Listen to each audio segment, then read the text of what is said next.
ọmọ Bọ́láńlé ó mọ̀mọ́ pọ̀dán.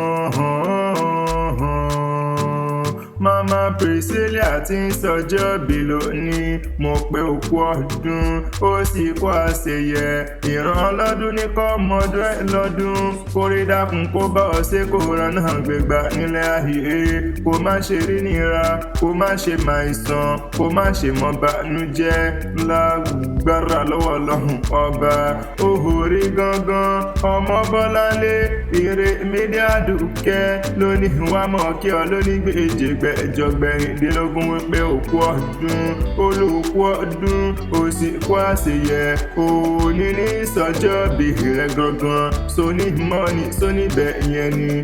Mama Priscilla ọmọ Bọ́láńlé Àwẹ̀rò, gbajúgbajà ìyá aláṣọ tí ń taṣọ gbà lóde tó pọ̀ rẹpẹtẹ, kátàṣọ kó dúró rí kó ṣe rẹ́gí.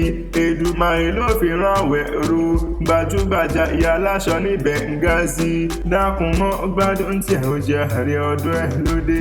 Priscilla mi ń kọ́ ṣe ń bẹ̀ lálàáfíà ara, dákun bá mi kí. Ìwọ lọmọ wọn ní Ilesha, Ìjẹ̀ṣà òṣèré ní ọmọ onílẹ̀ òbí, ọmọ ẹlẹ́ni àtẹ̀ká ní nílé bàbá rẹ̀ tí wọ́n gbé bí ọlọ́mọ. Iṣẹ́ rẹ̀ ò wá ní dojúrú ọ́, ìwọ ò wá ní ṣiṣẹ́ fọ́mọ ẹlòmíràn hàn jẹ́. Wàá gbó, wàá tọ́, wàá kúkú fèrègì jobi, wàá gbó bí olúgbogbo tí ń gbó, wàá gbó bí olúgbogbo tí ń gbó nílẹ̀ ayé. Ìwọ ò wá ní ròhùn gbé sọnù bí ó ṣe bí ọmọ. Ìlà ìhà láwùrà bí ọba mi òkú ní jẹ́ òkànjú kú, àjò ló wà wá kéré òkú délé.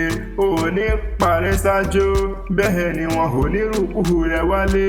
Láṣẹ Elédùmarè ọba, ire mídíà dùkẹ́ wá ní kí n bóhun délé àwọn bàbá rẹ̀ tí wọ́n gbé bí ọlọ́mọ.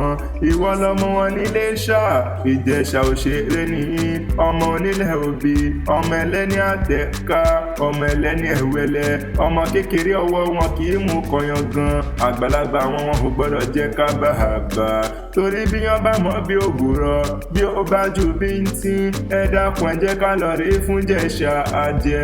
Ìjẹ̀ṣà Oriki dáná, ilé lẹ́rú ọwọ́ wa yín ti múná roko. Ìjẹ̀ṣà ní ìsìn tòlóńtòló, ṣe bí ẹrú bàbá tí ń rí sin pẹ́pẹ́ ẹ̀yẹ. Mẹ́bí wọ́n lọ́mọ lóbì kan wọ́wọ́ ti rí wọ́ o. Àwẹ̀rò, mẹ́bí wọ́n lọ́mọ lóbì kan wọ́wọ́ tí rí wọ̀. Èyí tó bá fẹ́ jẹ ní àwọ̀ ṣàpò ẹni, èyí tí ó bá fẹ́ jẹ ní àwọ̀ sínú igbó. Ọmọ ẹranko búburú aróhùn jẹ, èmi ò wá lè ṣọ̀rẹ́ Ìjẹ̀ṣà kémi mọ́jòbí tó gbó ṣáṣáṣá.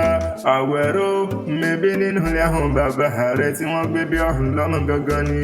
Màhàmí ọmọ Bọ́láńlé mo ló kú ọdún. Àwẹ̀rò, mo ló sì kú àṣeyẹ ni. Mama Priscilla, ìwọ ò wá ní fọdún ilé ìṣà ṣe mọ́. Lágbára lọ́wọ́ Ọlọ́run ọba, ǹjẹ́ tán bá ní ta ní kọrin wíkí ọlá tẹ̀kan. Mọ̀ pé Adésínà lèmi ń jẹ́, Habibulahi tara ń fẹ́. Akanni Akewi Agbaye lórúkọ tèmi.